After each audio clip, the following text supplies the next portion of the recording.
Welcome everybody to the finals recap, a little semi-final recap, all from a little hiatus. We were off last week because of some traveling issues and we don't know where people were going to be. But it's good to have you back. I'm Jeffrey Gindy here with Joe Sutt tonight, missing a key component of tonight's cast, Bks.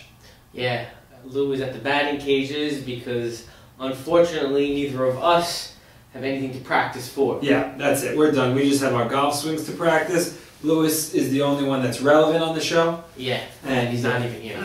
Well, supposedly, after playing 20 innings of softball on Sunday, he was... yeah, it's about the wheelchair called in. Yeah, and, exactly. It's about he time. was taken to a place called his bed, where he hasn't moved for about 3 days. They actually rolled in one of those oxygen tanks. He's got it hanging on his mouth, so our prayers are with you, Lou, to recover, to play games 2 and 3 this Sunday of the World Series. But let's, since we weren't here last week, Yep. let's just go 2 steps further and just set the table for how it all went out. But that's not going to be in crazy detail because some of the details were forgotten, Sure. but also I don't think anybody's really so interested in games that happened previously. So let's start it from square one. You defeated Linsanity. Yeah, in the one game, in the 4-5, 9 inning game. So you were up, and now you face Gladiators in Naby and Lewis. Sure. Tell us quickly what happened. Obviously, it was game 1 and game 2 were a split. Yep. But give me. I'll give you a quick recap. Game 1, we actually came out strong, up 2-0 early in the game, held the lead for a few innings. And in about the 4th or the 5th, Jacobati tells me a very smart comment, sort of like a Yogi, one of those Yogi Berra comments. Sure. When you're winning, the game goes by so slowly, but when you're losing, the game flies. Right. So, you know, you're up 2-0 against a guy like Naby, and the innings are crawling by, until finally they crack it open, score a few runs. We threatened in the 7th, but couldn't get there close enough, and they won game 1. As you would expect, the Gladiators are a little dejected, heads are down, and really not so into it. And before you turn around, you're in game 2, 6th inning, Right. down 2-1. Right. The season's over.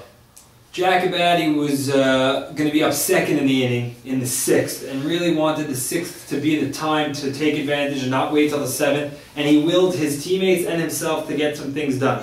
With 1 out, he gets up to the plate and smokes a double.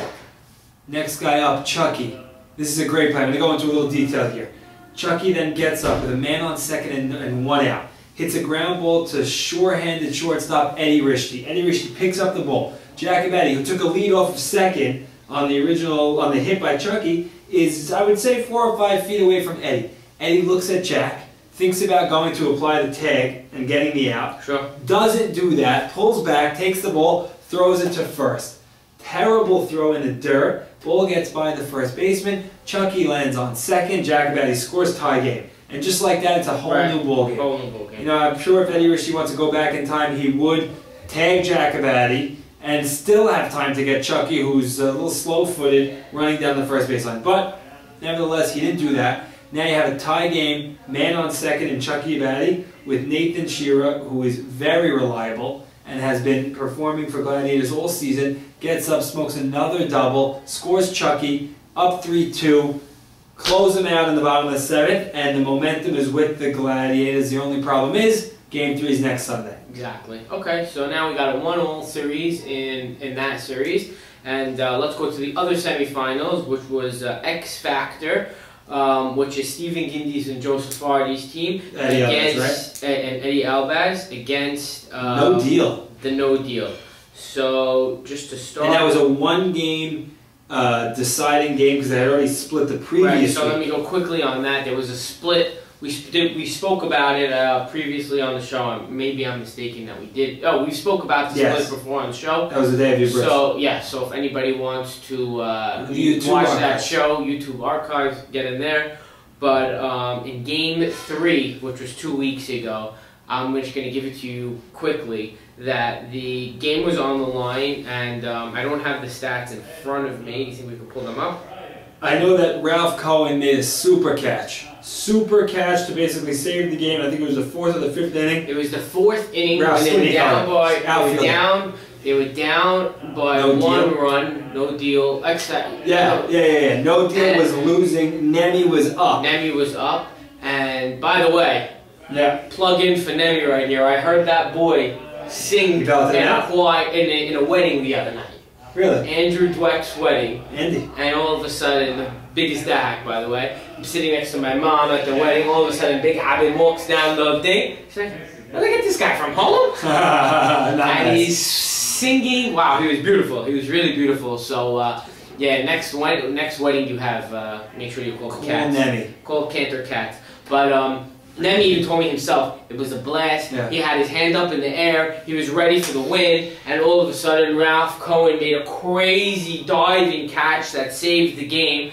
And I heard Nemi was just leaving the batter's box as Ralph caught the ball. Yeah, but it didn't matter. It was still going to be a home run. And regardless, the X Factor had nothing else after that. Yeah. And deal breakers end up... No deal. No deal. Goes on to the World Series. But with waiting... As of this week, so it's 1-1 in your series. They're already in the World Series, waiting for that 12 o'clock game to start to see what happens with you. So I said before in the studio that I think that was going to be a very, very big advantage for No Deal because all their guys are going to be on rest. Whoever they were going to face in the World Series was either going to be Mala or Nate B, and they were going to have to pick them up both on rest. Both on no rest at all. Right. But on the other hand, where it was an advantage to the other team, to your team, was that you only had to play one game of the World Series rather than two. So normally we would play two games over there, usually the way the schedule was. Yeah. So it was... But the winning team is going to have to play, one of the World Series, right? Two overall, but it's only one. So even if you lose, especially in a 5-game series, it's not the end of the world. Now, I would love for our producer, Sammy Estes, who's presently not here, but he's on his way, to look up a stat for me. Has Nathan Bitesh, or Nate can call in himself and give us the answer. Again, the number is... Oh, not again. The first time. 732-531-7901. We're at a new studio tonight, so please make the calls into 732-531-7901. And if for some reason the Trinidadian nurse answers the phone, please excuse her and just ask for the BKS show. So as I was saying, I would love somebody to call and give me the answer to this. Has Nathan Bitesh of what is the name of it? I don't even know. Deal Break, no deal. Gladiators, Deal Breakers. Yeah. Has Nathan Bitesh of Deal Breakers lost a game 1 this season, or has he given up runs in the first 4 or 5 innings of any game this year? 4 or 5 innings, yes. Nate's going to answer that question for us. Alright, Nate's going to get the call in a few minutes. Okay. So we're waiting on Nate's call for the answer to that. Or if Elias Sports Bureau wants to call first, we'll let them call in. Sure. The reason I'm asking is because... I can tell you why you're asking right here. I mean, look at it. You guys won. Extra innings. Both games this past Sunday went into extra innings. That would be Game 3 of the semis and Game 1 of the finals. Now, let me tell you what happened. You guys had 2 hits. 3 hits through 5 innings. Nobody was hitting the ball against them. Very tough to hit the ball. Granted, the first 2 or 3 innings, the mound was 2 feet closer than it should have been. Really? Yes, but both ways. Advantage both ways. Why was that? But really not Manzo was the umpire? No, we had that guy's a clown. We had some Nazi deal umpires who had total control of the game. It was fantastic. Right. These guys really know how to take control of the ball game. Right. Regardless. So anyway, we won game... let's see, the puppet's texting in. No, I'm going to stop everything. Undefeated in all game 1s. So Nathan Bitesh did not lose a game 1 all season. Fantastic. And that's what I was getting to when I said last week when we won game 2, we weren't able to play game 3 on the spot. If we had it our way, I think we all would have been unanimous. Don't worry about the wives. Don't worry about how tired we are. We're playing game 3 now. Let's get into game 3 because it was one for the ages. Instant classic, BKS classic. It's definitely one that's going to be spoken about for a couple of years down the road. Yeah, new versus old, Navy versus Ike. And let me just say one thing also about Ike. It just proves you again with Ike, and it proves to what Lewis said at the beginning of the season about Ike, and to what Ike he himself